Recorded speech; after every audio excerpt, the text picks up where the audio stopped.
നമസ്കാരം. കണ്ടോൻ കേട്ടോ കാര്യങ്ങളിലേക്ക് എല്ലാവരും ഞാൻ സ്നേഹത്തോടു കൂടി സ്വാഗതം പറയുകയാണ്. എന്തൊക്കെയുണ്ട് വിശേഷങ്ങൾ? എല്ലാവരും സുഖമായിട്ടും സന്തോഷമായിട്ടും ഇരിക്കുകയാണെന്ന് കരുതിക്കൊണ്ട് നമ്മുടെ ഇന്നത്തെ വീഡിയോയിലേക്ക് കിടക്കാം. ധ്യാനത്തിൻ്റെ ശക്തിയെ പറ്റിയിട്ടാണ് കേട്ടോ നമ്മളിന്ന് പറയാമെന്ന് പറഞ്ഞിട്ടുള്ളത്. ധ്യാനത്തിൻ്റെ ശക്തി, ചിന്തയുടെ ശക്തി പരമാവധി ഉപയോഗിക്കാൻ ആഗ്രഹിക്കുന്നുണ്ട് എന്നുണ്ടെങ്കിൽ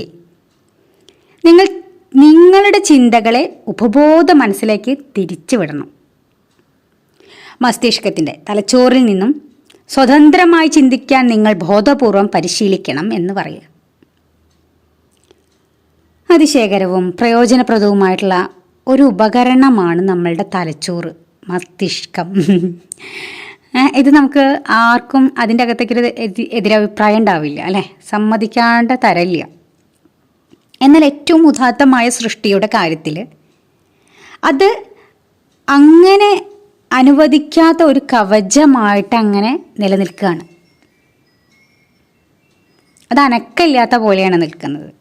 അത് ഉപബോധ മനസ്സിൻ്റെ വിചാര രൂപങ്ങളെ അല്ലെങ്കിൽ പ്രക്രിയകളെ പരിമിതപ്പെടുത്തുകയാണ് ചെയ്യുന്നത്.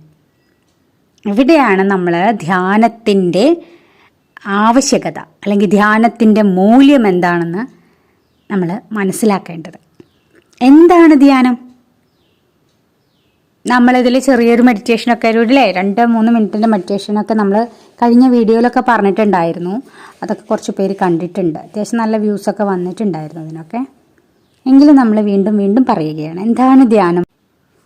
നമ്മളുടെ ആന്തരസത്തയുടെ നിശ്ചലാവസ്ഥയാണ് ധ്യാനം എന്ന് പറയുന്നത്. ഏകാഗ്രമായ ശ്രദ്ധയും നമ്മളുടെ ഉള്ളിനെ നമ്മുടെ ഉള്ളിനെ നമ്മളെക്കുറിച്ചിട്ടുള്ള ആ അവബോധവും അതിലെങ്ങനെ ഇഴകി ചേർന്ന് കിടക്കുകയാണ്. അവബോധ മനസ്സിൻ്റെ ശബ്ദം നമ്മളിങ്ങനെ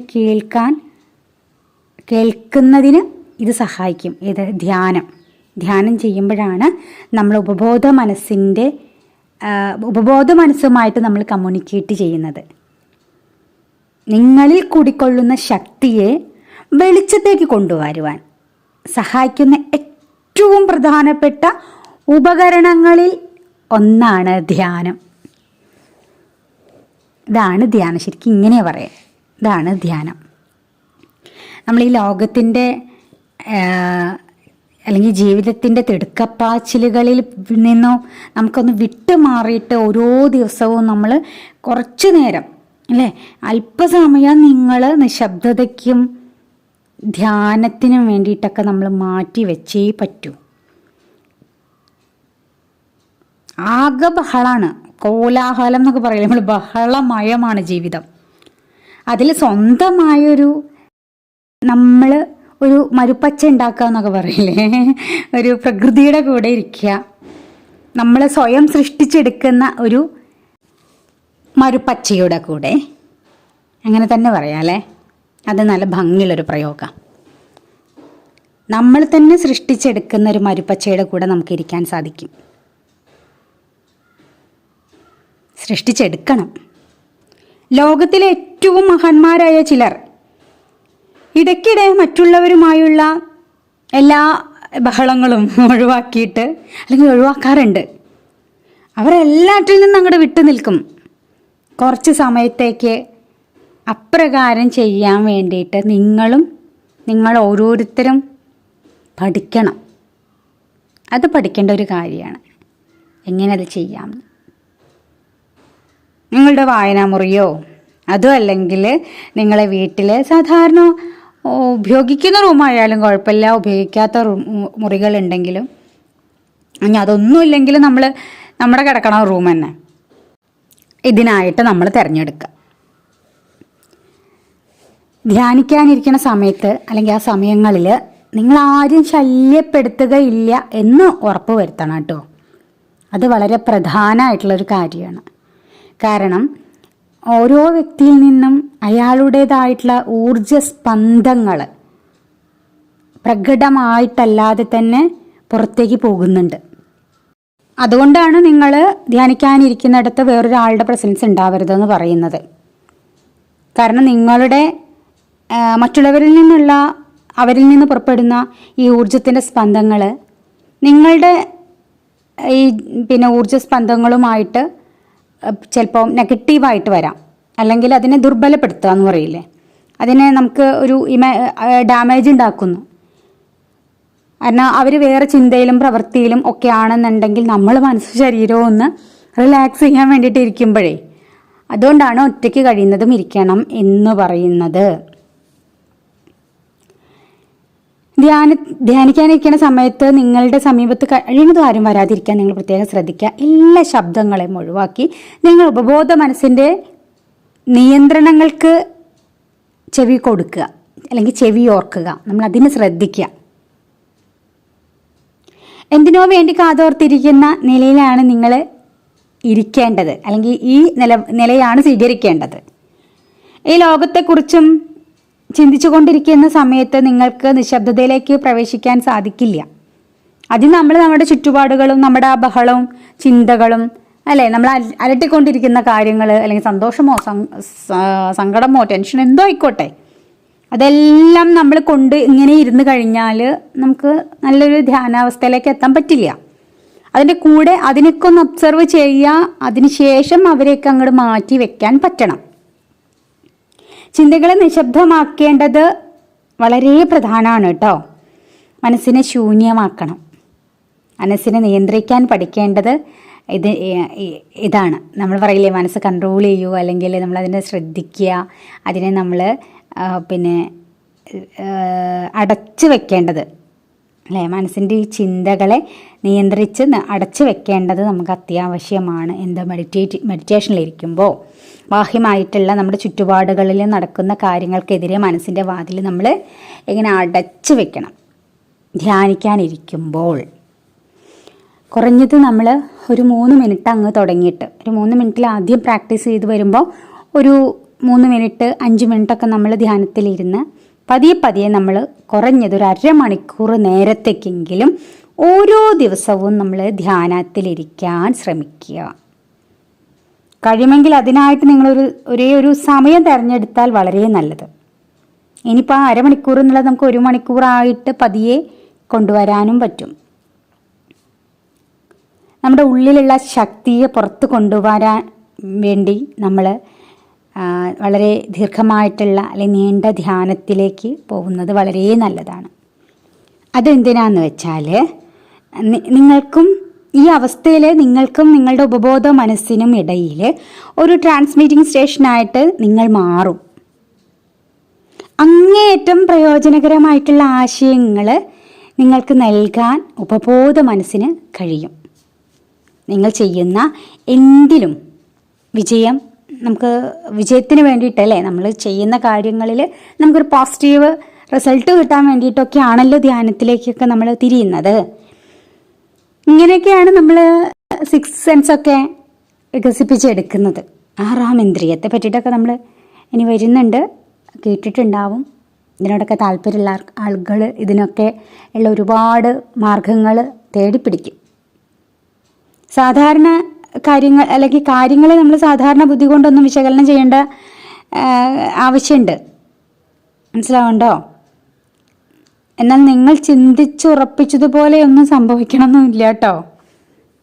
നിങ്ങളുടെ ഉപബോധ മനസ്സിനോട് നിങ്ങൾക്ക് വേണ്ട നിർദ്ദേശങ്ങൾ അല്ലെങ്കിൽ വഴി കാണിക്കാൻ നമ്മൾ എന്ത് ചെയ്യേണ്ടത് എന്നൊക്കെ നിങ്ങൾക്ക് ആവശ്യപ്പെടാൻ പറ്റും. അപ്രകാരം ചെയ്തു നോക്കൂ. ഉപബോധ മനസ്സിൻ്റെ നിയോഗങ്ങളെ അനുസരിക്കുകയാണെങ്കിൽ നിങ്ങൾക്കൊരിക്കലും തെറ്റ് പറ്റില്ല. ആരാലും ഒന്നിനാലും നിങ്ങൾക്ക് തോൽപ്പിക്കപ്പെടാനും സാധിക്കില്ല. അത്രയ്ക്ക് ആശ്ചര്യമായിട്ടുള്ള തന്ത്രങ്ങളാണ് ഉപബോധ മനസ്സ് നിങ്ങൾക്ക് കാണിച്ചു തരിക.